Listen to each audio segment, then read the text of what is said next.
You're not here to connect, you're here to clean. The words, sharp and sterile as the polished marble under Alara's feet, are delivered without a glance in her direction. Alistair Vance stands silhouetted against a floor-to-ceiling window, a pane of glass that frames the city below like a conquered map. His voice is another fixture in the room, expensive, functional, and cold to the touch. He speaks to her reflection in the glass, a fleeting shape in a gray uniform, as insignificant as a passing cloud. Alara doesn't answer. She never does. Her role in this house is to absorb sound, not create it. She simply gives a small, almost imperceptible nod, her eyes fixed on the small task at hand. Her fingers, long and steady, wrap around the handle of a porcelain cup. Steam, fragrant with chocolate and cinnamon, rises from it, a small, warm cloud in the chilled architectural air of the penthouse. She places the cup of cocoa on the low table beside the boy. The boy, Leo, is a miniature version of his father, the same dark hair, the same serious brow. But where Alistair is a statue of hardened steel, Leo is one of blown glass. He sits on a vast white sofa, his small legs not yet reaching the floor, surrounded by a kingdom of silent, untouched toys. His eyes, wide and dark, follow the cup. He doesn't look at his father, who commands the city skyline, nor does he look at Alara, who moves with a quiet grace that the house tries to swallow. He only looks at the offering of warmth she has placed near his small, still hands. The therapist says routine is paramount, Alistair continues, his back still to them. Your routine involves maintaining the integrity of this home. It does not involve that. He gestures vaguely toward the cocoa, a kindness he seems to view as a contaminant. Don't do it again. Alara's gaze drifts from the boy to the man. She sees the tension in Alistair's shoulders, the rigid line of his jaw. But he cannot command the silence that has taken root in his own son. He cannot conquer the grief that has turned his home into a museum of a life that used to be. And so, he tries to control the only thing he can, the maid. Her silence is her uniform, her invisibility her job description. But as she watches Leo's small fingers finally inch toward the warmth of the cup, she knows her silence is also a language. It is a language of patience, of observation, of being present in a world that only values being powerful. It's a language this house has forgotten, and one this little boy is starving to hear. Would you endure this kind of dismissal just to offer a moment of warmth to a child in need? She straightens up, her work in this room complete. She is a ghost, a function, a pair of hands. But as she backs away toward the door, her eyes meet Leo's for a fraction of a second. In them, she sees a flicker of something that isn't fear or emptiness. It is a silent question, a recognition. And in that moment, Alara knows she will break the rule. She will bring the cocoa again tomorrow. Some messes aren't made of dust and grime, and some things are more important than cleaning. The days that follow fold into one another, a seamless expanse of polished surfaces and prescribed silence. Alara moves through the Vance penthouse like a gentle tide, erasing footprints on the marble, polishing away fingerprints on the glass, leaving behind a quiet order that is both her job and her nature. Her real work, however, is done in the spaces between tasks. It is the work of watching. She sees how Leo walks with his shoulders hunched, as if expecting a blow from the air itself. She notices that he arranges his food on his plate into perfect geometric shapes, but eats very little. He never enters the east-facing study, the one with the soft blue walls and the lingering scent of jasmine, his mother's room. Alistair never enters it either. The door remains closed, a silent monument to a shared, unspoken loss. Alara's own small comfort is draped around her neck. It's a simple, hand-knitted scarf, the color of a twilight sky, woven from soft, unpretentious wool. Tucked into its fibers is the faint, calming scent of lavender, a whisper of the small garden she once tended miles and a lifetime away. When the oppressive silence of the penthouse becomes too heavy, she subtly lifts the corner of the scarf to her nose and inhales. It smells of earth, of patience, of home. It is a quiet anchor in this sterile, floating world. This afternoon, a new tutor arrives. He is the fourth in as many months. This one, a Mr. Albright, is young, armed with an expensive university degree and a belief in structured cognitive engagement. He sets up a tablet on the table in front of Leo, its screen flashing with bright, demanding colors. Leo recoils, pushing his chair back an inch. Alara is in the corner of the room, ostensibly dusting a collection of abstract sculptures, but her attention is a laser focused on the boy. She sees his breathing quicken, his hands clenching into small fists. He doesn't like the flashing lights, Alara says, her voice soft, barely disturbing the air. He responds better to tactile things. Wood blocks, soft clay. Mr. Albright turns, his expression a mask of polite condescension. He looks at her gray uniform, her dust cloth, her quiet presence in the corner, and dismisses her completely. "Thank you for the input," he says, his tone making it clear it is neither welcome nor valued. "But I think the peer-reviewed methodologies I'm employing are more than adequate. I have the situation under control." He turns back to the tablet, increasing its volume. A cheerful, synthetic voice begins to chant the alphabet. Leo flinches as if struck. He clamps his hands over his ears, a low, guttural sound of distress rising in his throat. Albright looks flustered, his confidence evaporating. "Leo, it's just a game. We're learning." Alara steps forward, her dusting forgotten. She kneels beside Leo's chair, not touching him, but bringing her quiet presence into his panicked world. She doesn't speak. She simply unwraps her lavender scarf from her neck and lays it on the table, a soft pool of twilight wool against the gleaming, sterile surface.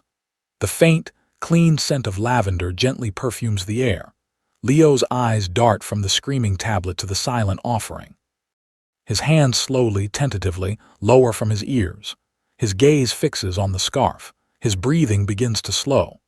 Mr. Albright stares, baffled by the silent exchange. He sees a maid and a piece of cloth. He doesn't see the offering of peace, the anchor in a sensory storm. He clears his throat, reasserting his authority. "As I was saying," he says loudly, reaching to turn the tablet back toward the boy. Alistair Vance appears in the doorway, drawn by the noise. He takes in the scene in a single, sweeping glance, the flustered tutor, the offensive tablet, his son on the verge of a breakdown, and the maid kneeling beside him, her scarf lying between them like a truce. His eyes narrow, but not at the tutor. They narrow on Alara. He sees an intrusion, a blurring of the lines he has so carefully drawn. He sees a connection he did not authorize. "Mr. Albright, your time is up for today," Alistair says, his voice dangerously calm. He doesn't look at his son, he looks at Alara. "And you, back to your duties." The threat is unspoken but clear. "You are the help, do not forget it again." Alara rises, her expression serene. She picks up her scarf, the wool warm from being close to her skin, and drapes it back around her neck. As she walks from the room, she doesn't feel shame. She feels a quiet, steely resolve. He can build his walls as high as he wants. A boy's heart will always find a way to seek out the warmth. Would you tolerate being seen but not heard, even when you know you hold the key? The night is a thick, Inkai blanket over the city, the lights below twinkling like a fallen constellation. Inside the penthouse, the silence is even thicker. It's a living entity, a predator that stalks the long, empty hallways.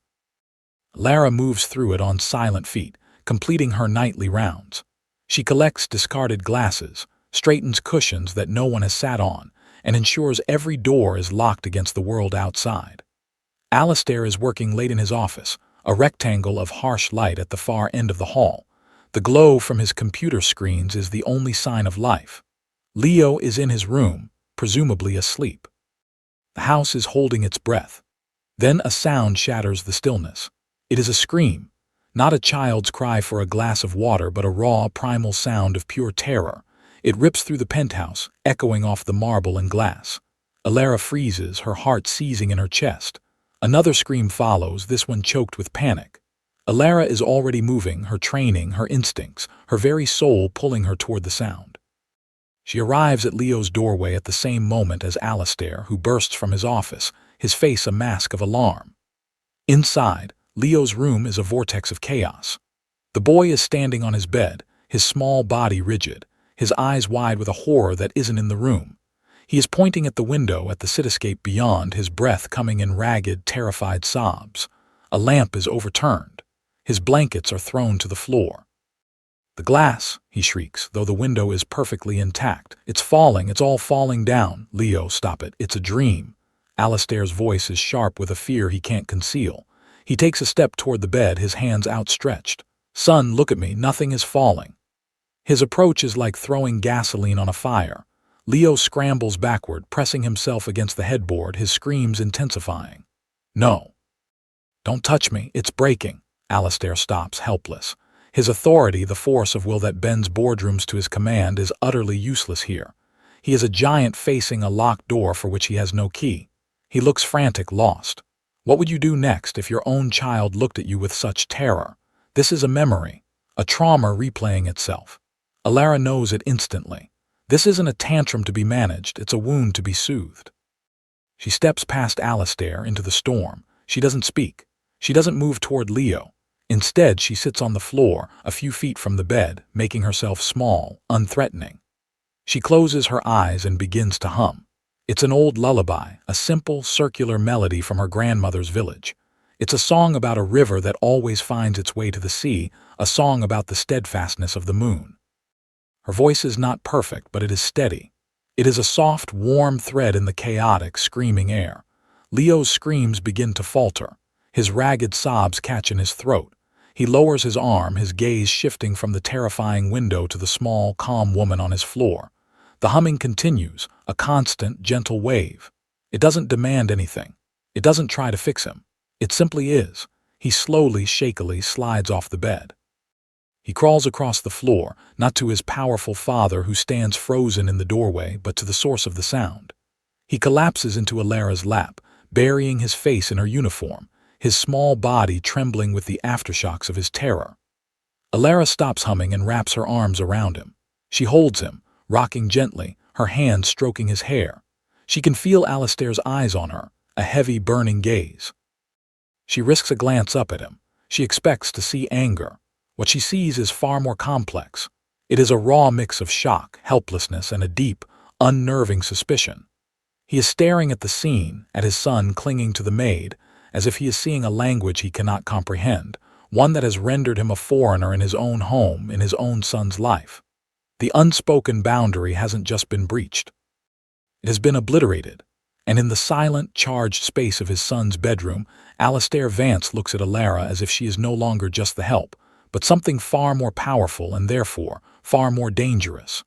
The incident is over, but the conflict has just begun. In the wake of the night terror, an unspoken tension settles over the penthouse. Alistair now watches Alara with a guarded, assessing gaze. He doesn't speak of what happened, but his silence is a form of scrutiny. He is a man who deals in data and observable outcomes, and the outcome he observed, his son finding solace only in the maid's arms, is a data point he cannot reconcile. He retreats further into his work, the clicks of his keyboard a new kind of wall between himself and the home he inhabits. Alara, in turn, retreats into her own form of work, a quiet campaign of healing, conducted in gestures too small for a man like Alistair to notice. Her competence is not loud, it is foundational. It is in the way she learns the specific hum of the floorboards that creak near Leo's room and avoids them during his nap time. It is in the way she discovers that Leo dislikes the texture of seams in his socks and begins, without being asked, to turn them all inside out each morning. Her primary tool is the creation of gentle, predictable rituals that begin to anchor Leo's chaotic inner world. The warm cocoa, once a forbidden act, now appears on his bedside table at precisely 8 o'clock each night, a silent promise of comfort before the terrors of the dark can set in. In the morning, she arranges his favorite dinosaur toys on the windowsill, not in a random jumble, but in a specific diorama. The Triceratops always protecting the smaller Stegosaurus from the towering T-Rex. It's a small, silent story of protection that she resets every day. A new therapist starts, a renowned child psychologist named Dr. Anya Sharma. Unlike the others, she is quiet and observant.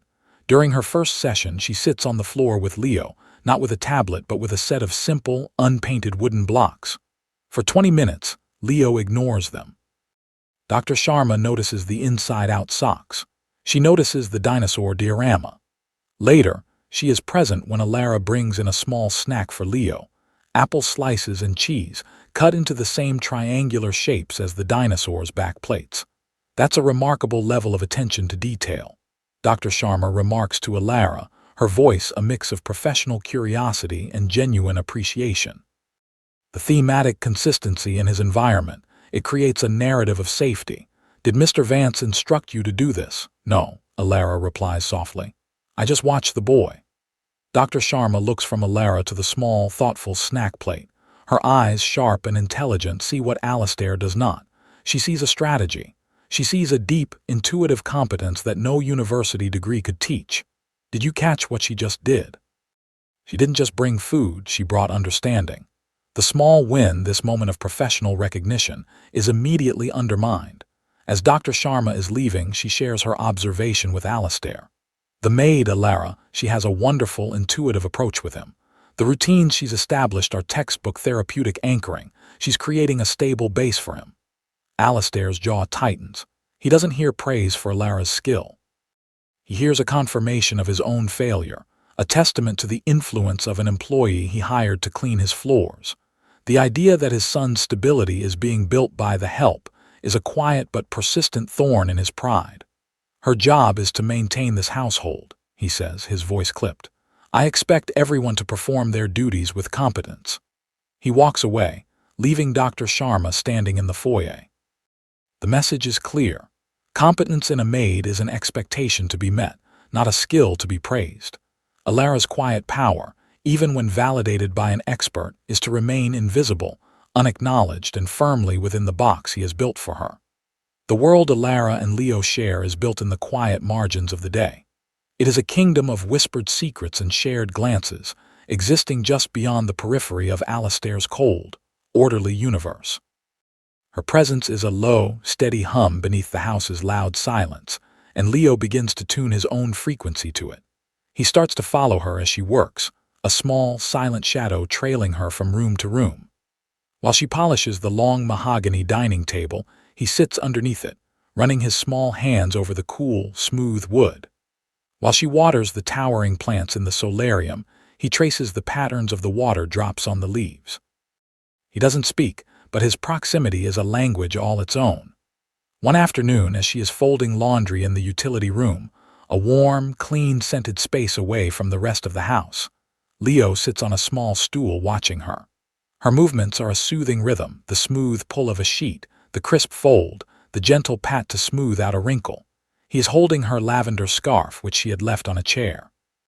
He runs the soft wool across his cheek, then lifts it to his nose. Why does it smell like this?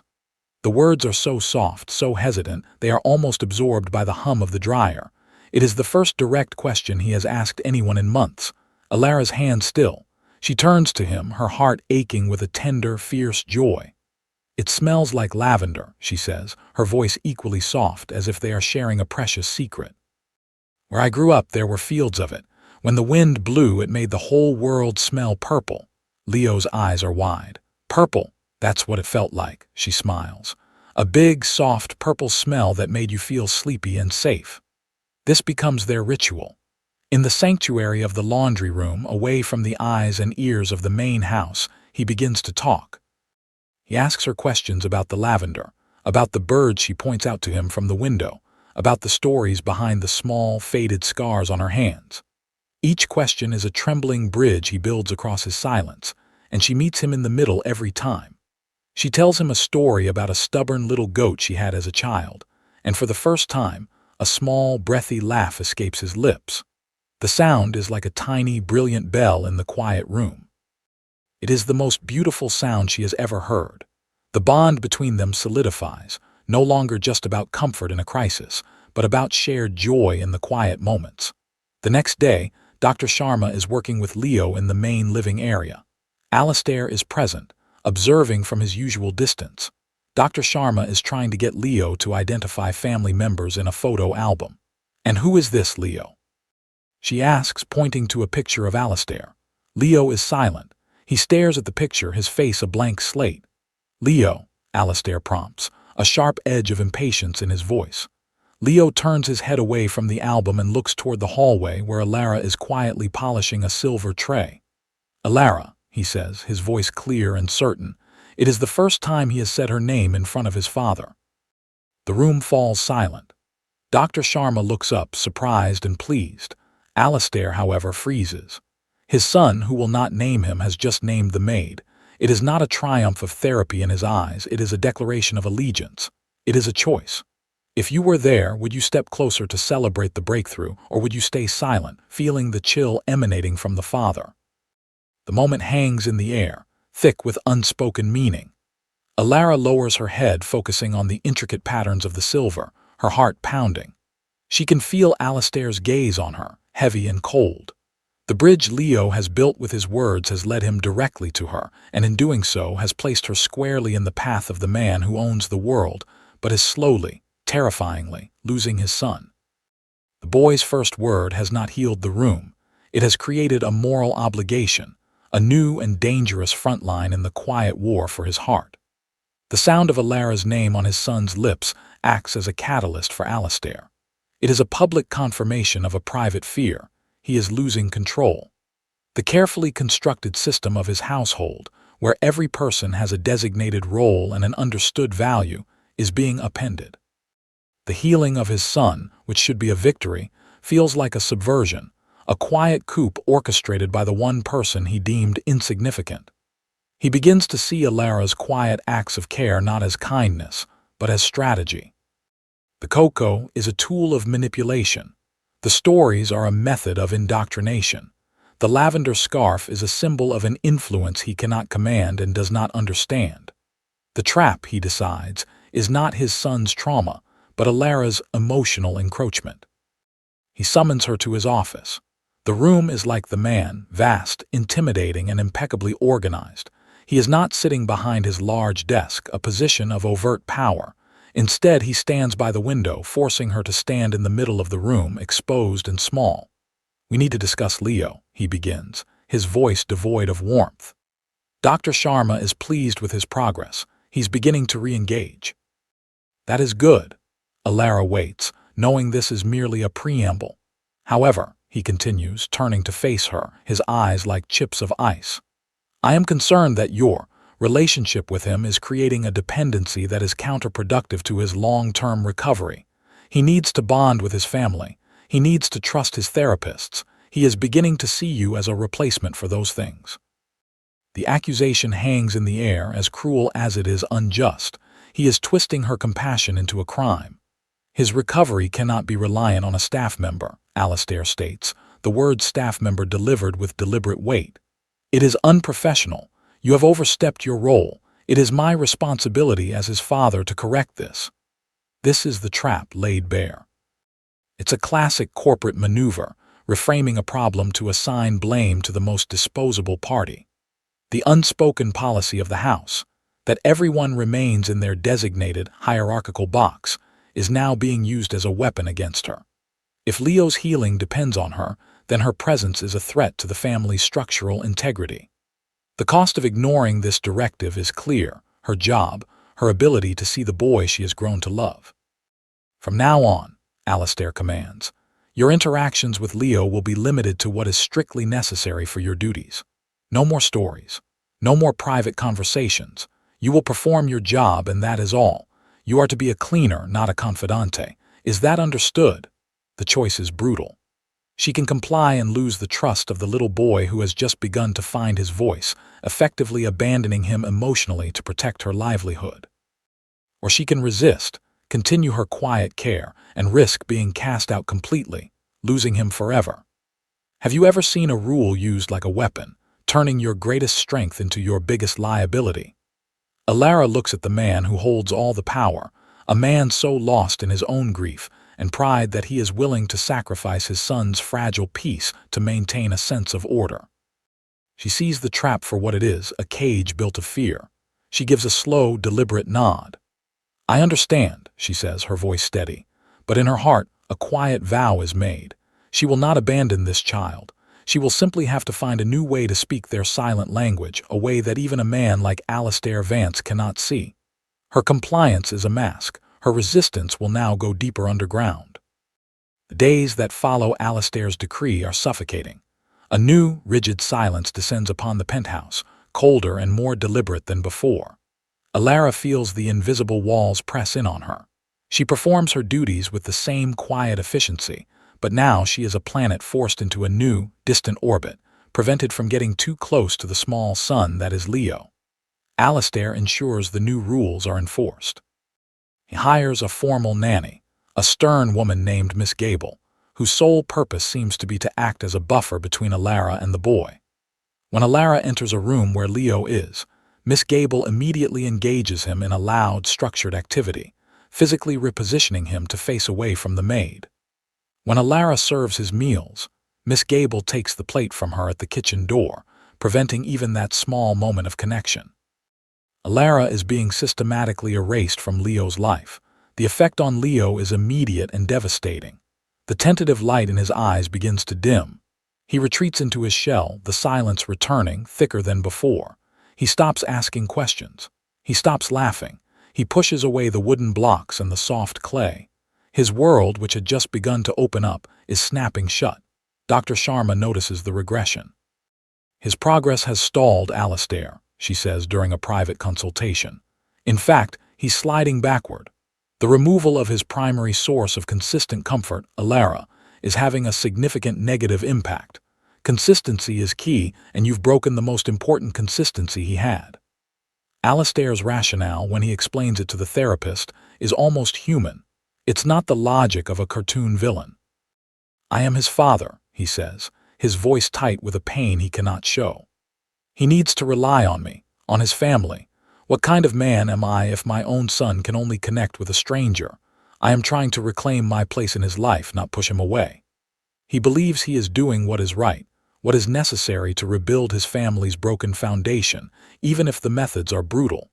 The system is pushing back, and even potential allies are forced into neutrality. Dr. Sharma can advise, but she cannot command. The household staff, seeing the new order, keep their distance from Alara, their conversations with her becoming brief and functional. The door to connection has not just been closed, it has been locked and bolted. The breaking point comes during a small dinner party Alastair is hosting for several important business associates. It's a formal, stuffy affair. Leo is meant to make a brief, polite appearance before being whisked away to bed by Miss Gable. As he is being led through the living room, he sees Alara standing silently by the far wall, waiting to clear the glasses. His face, which had been a mask of blank obedience, crumples. Alara, he whispers, a desperate, heartbroken sound. He pulls his hand from the nanny's grasp and takes a step toward her. Miss Gable quickly intercepts him. Come along, Leo. It's bedtime. No, he says, his voice rising. He points a small, trembling finger at Alara. I want her. The investors all turn to look. The quiet, efficient machinery of Alastair's life has just malfunctioned in public. Alastair's face becomes a thundercloud. He strides over, his movements sharp and angry. He scoops Leo up, ignoring the boy's protests. He turns to Alara, his voice a low, furious hiss meant only for her. You see what you have done. You have overstepped. You have created a scene. Later that night, after the guests have left, he delivers the final blow. Perhaps it is best if you take a few days off, he says, the words a cold, clinical dismissal. The agency will send a temporary replacement. It is not a suggestion. It is an exile. Alara packs a small bag in her simple room, her heart a cold, heavy stone in her chest. She has failed. The walls were too high, the system too rigid. As she walks down the service hallway for the last time, she feels the weight of her defeat. This is the all-is-lost moment. But as she waits for the elevator, a flicker of defiance ignites within her. He can remove her from the house, but he cannot remove the bond she has built. He thinks her presence is the problem. He has not yet understood that her absence will be a catastrophe. She closes her eyes and makes a quiet vow. This is not over. She will find a way. What would you sacrifice to stay true to a promise made to a child? The 3 days of Alara's forced absence are a vacuum. The penthouse, already a place of profound silence, becomes a tomb. The temporary cleaner sent by the agency is efficient, but she is just a function. She does not know to turn Leo's socks inside out. She does not arrange the dinosaurs into their daily saga of protection. She does not hum the lullaby of the river and the moon. To Leo, the house is no longer just quiet. It is empty. Alara spends her days in her small apartment across the city, a space filled with the scent of lavender from a single potted plant on her windowsill. She is not resting. She is preparing. She knows that Alastair's strategy of severance will fail, and when it does, the fallout will be spectacular. She is not assembling evidence or plotting revenge. Her plan is simpler. She is preparing to be ready. She thinks about Leo constantly. She thinks about his fear of the falling glass, a clear manifestation of a memory he cannot process. She thinks about the gala. The annual Vance Foundation Gala is the crown jewel of Alastair's public life. It is a carefully orchestrated performance of philanthropy and power, attended by the city's elite. It is, she knows, the place where Alastair's control is most absolute and therefore most vulnerable. This year, he intends for Leo to be there, a brief, smiling photo op to demonstrate a family healed, a life back on track. It is a terrible, prideful mistake, and Alara knows it.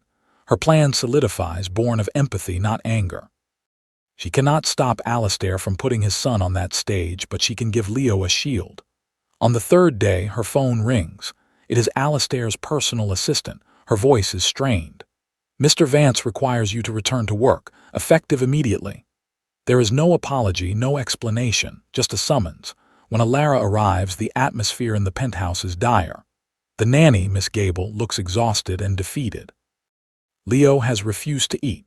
He has not left his room. He has not spoken a word. He simply sits on his bed, staring at the empty spot on his chair where Alara's scarf used to be. Her absence has proven her necessity in the most painful way possible. Alastair does not acknowledge her return. He remains locked in his office, but her presence is felt. When she brings Leo his lunch, he eats. When she quietly hums the lullaby, he leans his head against the doorframe to listen. She has not won, not yet, but she is back on the board. The night of the gala arrives. The penthouse buzzes with frantic energy. Stylists and assistants flutter around Alastair. Leo is dressed in a miniature tuxedo, looking like a small, sad doll. He is pale and trembling, his eyes wide with a familiar panic. Alara watches from the corridor, her heart aching for him. She knows the flashing cameras, the crush of strangers, the loud music will be a sensory nightmare for him. It is time. As Miss Gable leads Leo toward the elevator, Alara steps out of the shadows. The nanny tenses, ready to block her, but Alara only has eyes for the boy. She kneels down, meeting his gaze. She doesn't say a word. She simply takes the lavender scarf from around her own neck. It is soft and warm, saturated with its calming scent and with her presence. She folds it into a small, neat square. "For your pocket," she whispers, her voice for him alone. "A secret." She gently slips the folded scarf into the breast pocket of his little tuxedo jacket. His small hand immediately flies up to cover it, clutching the soft wool through the fabric. His eyes, which had been wild with fear, focus on hers. They are filled with a desperate, silent gratitude. This is where everything could flip. She gives him a small, reassuring nod and steps back into the shadows. She has not given him a weapon to fight his father. She has given him an anchor. She has armed him with a piece of their quiet world to carry into the battlefield of his father's ambition. She has done all she can. Now, she can only wait for the storm to break. She is no longer just cleaning a house. She is entering the proving ground. The ballroom of the Grand Imperial Hotel is a galaxy of glittering chandeliers and shimmering gowns. Hundreds of the city's most powerful figures mingle, their laughter and conversation a constant, humming roar. Cameras flash like strobing lightning, capturing Alastair Vance at the center of it all, the master of his universe, a gracious host accepting accolades for his foundation's immense generosity. For a moment, the performance is flawless. Leo is brought out. He stands beside his father, small and stiff in his tuxedo, his face pale but composed. The cameras swarm.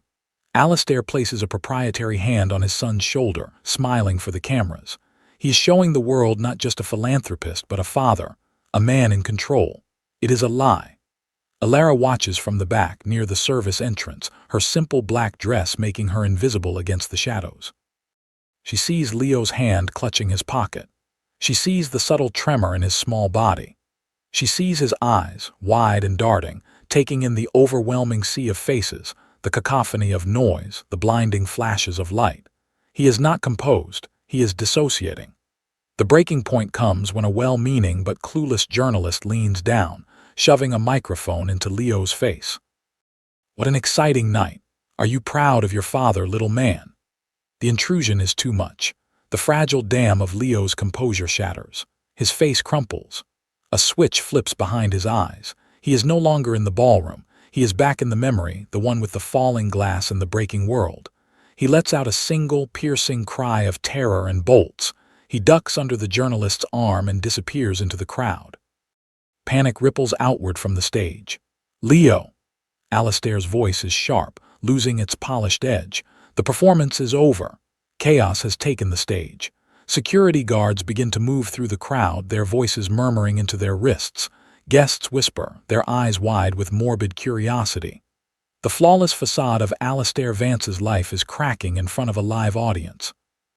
He stands on the stage, frozen, as his teams of professionals fail. They search the kitchens, the lobbies, the gardens. Nothing. The boy has vanished. After what feels like an eternity of escalating panic, Alistair's eyes, wild and desperate, scan the room and find hers. He doesn't hesitate. He pushes through the crowd, his composure gone, his face etched with raw fear. He stops in front of her, his plea stripped of all pride. "Where would he go? Please." Alara doesn't answer. She simply turns and leads the way.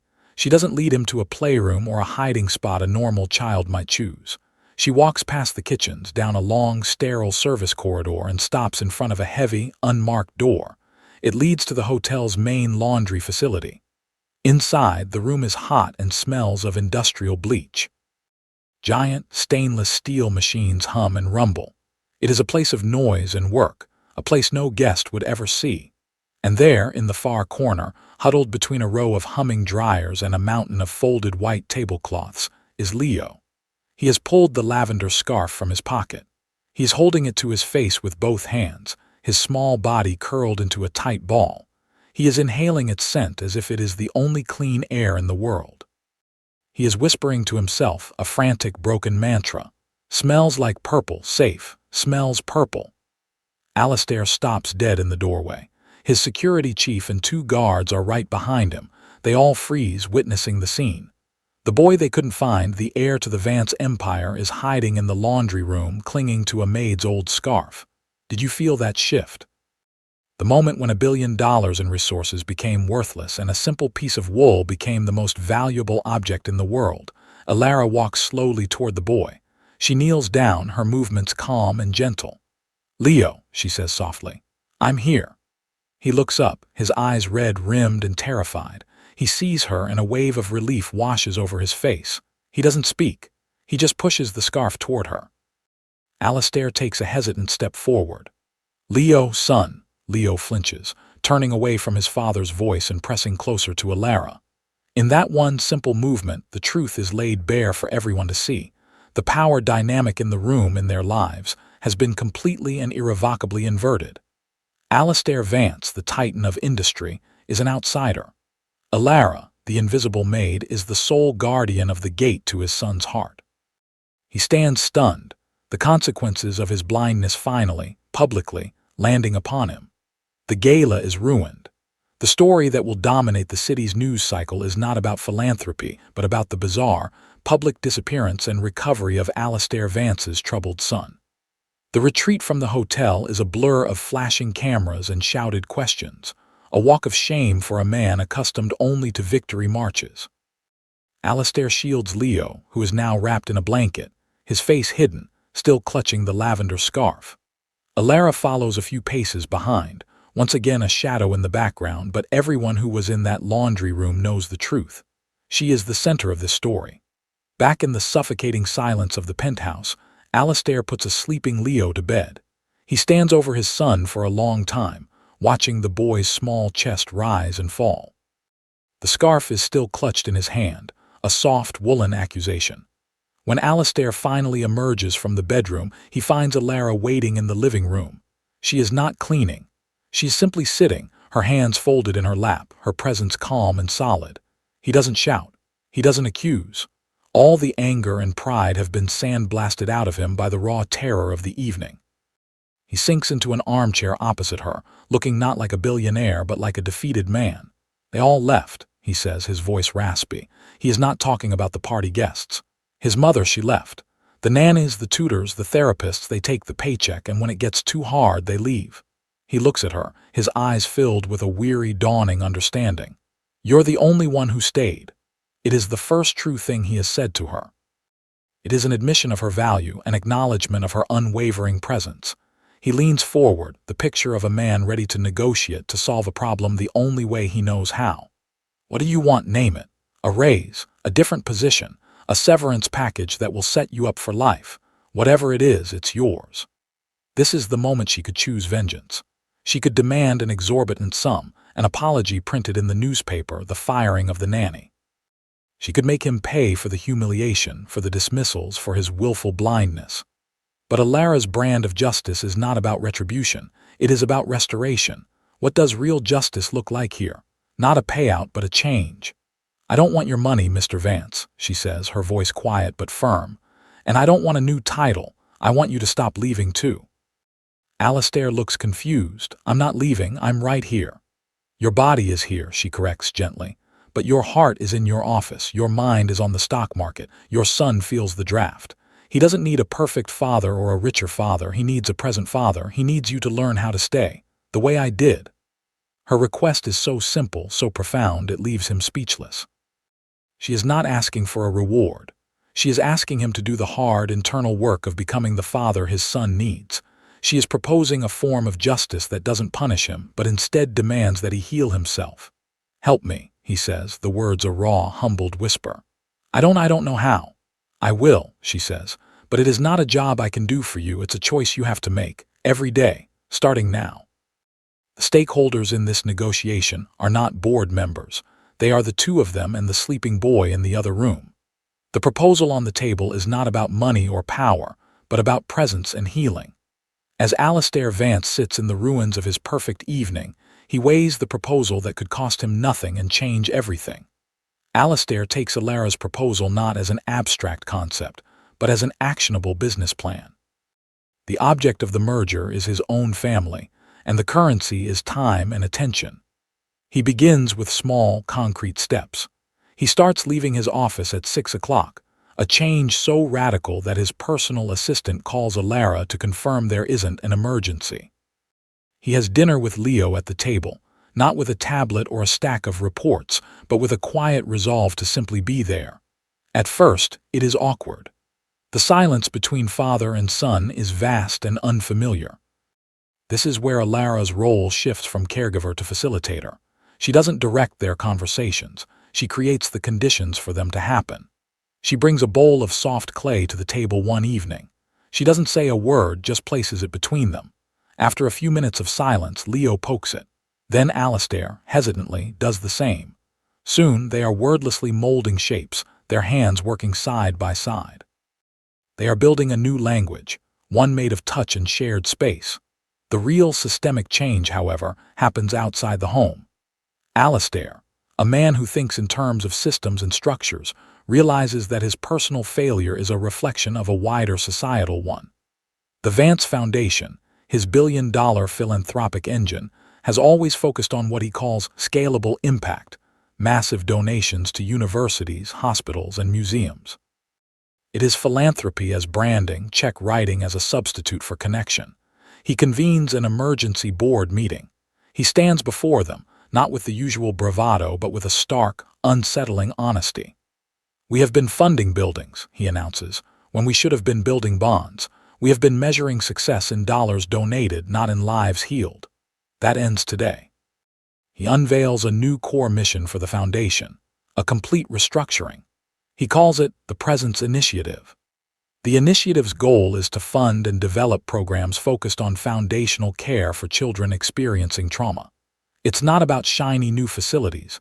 It's about funding things that are harder to measure, mentorship programs, small group therapy, and training for caregivers in the art of quiet, consistent presence. He names the policy that will guide every funding decision, the Alara Principle. The policy stipulates that before any grant is awarded, the board must answer a simple question. Does this initiative help create a space where a child feels seen, safe, and consistently cared for by a present adult?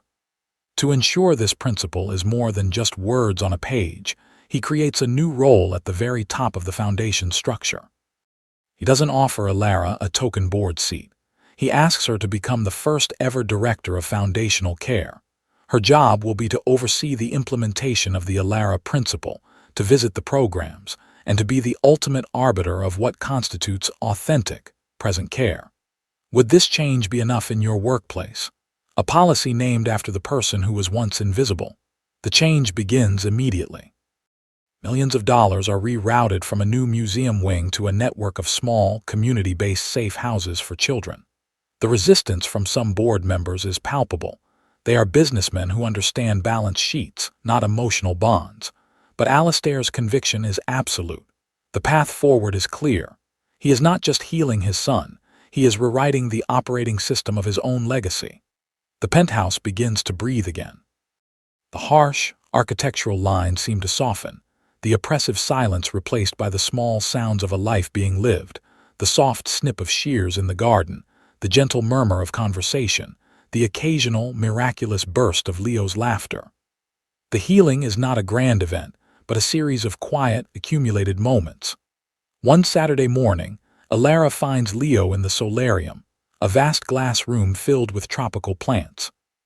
He is looking at a book of birds, his face serious with concentration. He is no longer the silent, haunted boy she first met. He is calmer, his movements less fraught. He looks up as she enters. The book says the hummingbird's heart beats over 1,000 times a minute, he says, his voice full of wonder. Can you hear it? Only if you are very still and very lucky, Alara says, smiling. She has a basket in her hand, filled with small terracotta pots, a bag of soil, and several young lavender plants. She had mentioned to Leo that lavender was easy to grow, and he had latched onto the idea with a quiet intensity. Are we doing it now? He asks, his eyes bright. They go out to the terrace, a wide stone expanse that overlooks the city. It has always been a sterile, unused space, furnished with uncomfortable metal chairs. Now, it is their project. They kneel side by side on the cool stone, their hands in the rich, dark soil.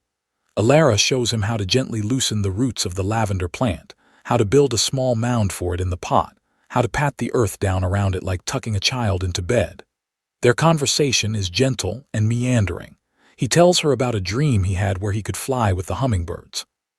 She tells him about the color of the soil in her grandmother's garden.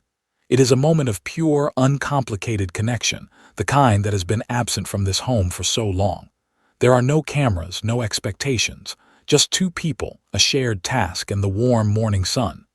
As they are working, Alastair appears in the doorway to the terrace. He watches them for a moment, unseen. A few months ago, he would have seen an employee and his son. Now he sees a teacher and his son. He sees a portrait of the gentle, patient care that he is struggling to learn. He steps out onto the terrace.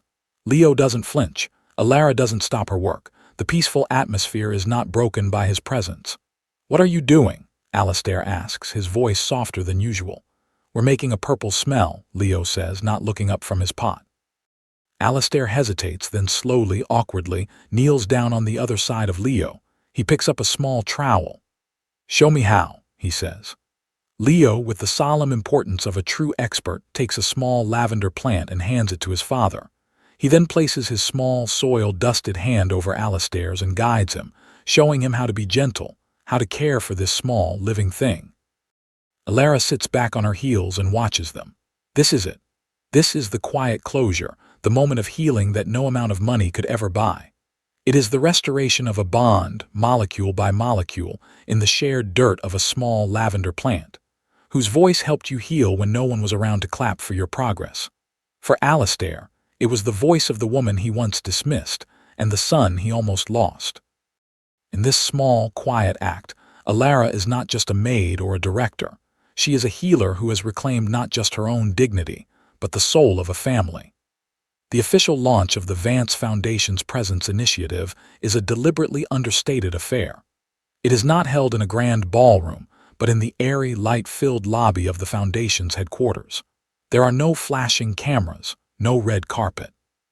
The guests are not billionaires and socialites, but social workers, child psychologists, and the heads of small, grassroots community centers. Alastair speaks first. He is a different man from the one who stood on the gala stage.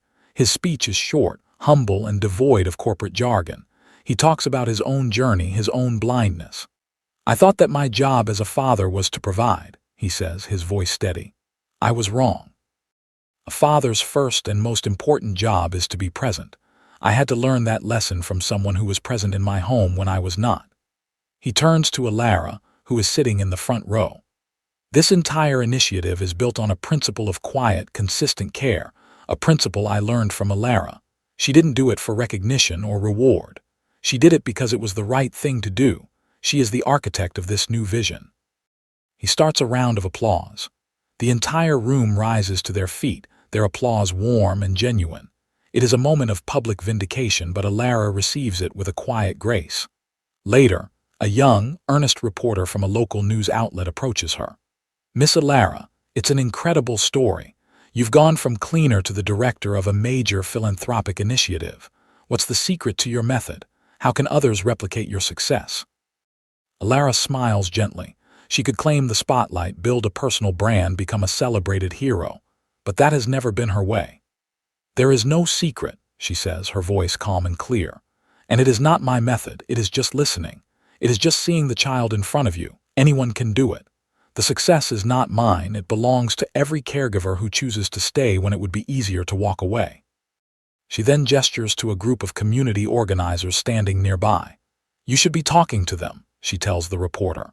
"They have been doing this work in our city for years, with very little funding and no recognition. They are the real experts. Recognition done right. Would you agree?" She takes the spotlight that is shining on her and pivots it, using her newfound platform to illuminate others. She shares the credit, distributing the power. She understands that true, lasting change doesn't come from creating a single hero, it comes from building a community of them. As the event winds down, one of the community organizers, a warm, older woman named Maria, comes up to Alara. "Thank you," Maria says, her eyes shining. "For years, we've been telling the big foundations that presence matters more than programs. No one listened. You didn't just open a door for us, you took the door off its hinges." This is the recognition that matters most to Alara, not the applause of the powerful, but the gratitude of those who have long been doing the work. A door has been opened, not just for her, but for all the other quiet, unseen healers in the world. The headquarters of the newly reformed Vance Foundation is a space transformed. The cold corporate art has been replaced with vibrant, joyful paintings made by children from the programs it now funds. The atmosphere is no longer one of intimidating wealth, but of warmth and purpose. Alara's office is simple and uncluttered. It has a large window that overlooks a newly planted garden, a garden filled with rows and rows of lavender. But the focal point of the room is on the wall behind her desk. There, in a simple, elegant frame of dark wood, hangs her old lavender-scented scarf. It is no longer a personal comfort item, a secret anchor in a hostile world. It is now a public statement. It is an artifact, a symbol. There is a small brass plaque on the frame beneath it. It doesn't list an artist or a date. It contains just 5 words, a quiet echo of Alistair's moment of broken open truth, the one who stayed. Visitors to her office often ask about it. They see a simple, knitted scarf and wonder at its significance. Alara's explanation is always the same. "It reminds me that the smallest acts of comfort can be the most powerful tools for change," she says. "It reminds me that value is not about what something costs, but about what it means to someone who is hurting." The object's meaning has been utterly transformed. It began as a piece of her private history, a scent of home. It became a source of ridicule, then a secret comfort for a lonely boy. In the laundry room, it was evidence of a bond stronger than power. Now here on this wall, it has become a legacy. From a symbol of her quiet, often dismissed identity, it has become a symbol of the Foundation's entire mission. Did the object's meaning change for you too? One afternoon, Leo, now a bit older and more confident, comes into her office after school. He does his homework at the small table in the corner while Alara finishes her work. It is their comfortable routine. Before he leaves, he walks over to the framed scarf. He places his hand gently on the glass, a familiar, reverent gesture. He looks at the scarf, then back at Alara, a deep, knowing look passing between them. He doesn't need to say anything. The scarf speaks for both of them. It speaks of the dark, terrifying nights and the quiet, sunlit mornings. It speaks of the bridge they built between them, a bridge that a whole family was able to cross from a place of isolation to one of connection. Alara smiles at him. The past is no longer a source of pain to be hidden from. It is a story of survival and healing to be honored. The scarf on the wall is not just an echo of what was. It is a quiet, steady promise of the work that is still to come. She is ready for the future, anchored by the proof of her past. Years pass. The Presence Initiative becomes the defining work of the Vance Foundation, a model for philanthropic reform studied around the world. The focus on small, consistent acts of care has a ripple effect, changing the way the city's institutions approach child welfare. The final scene is not of Alara or Alastair. It is of Leo. He is now a young man of 17, tall and self-assured, with the same serious brow as his father, but none of the coldness. The haunted look in his eyes is a distant memory, replaced by a calm, empathetic intelligence.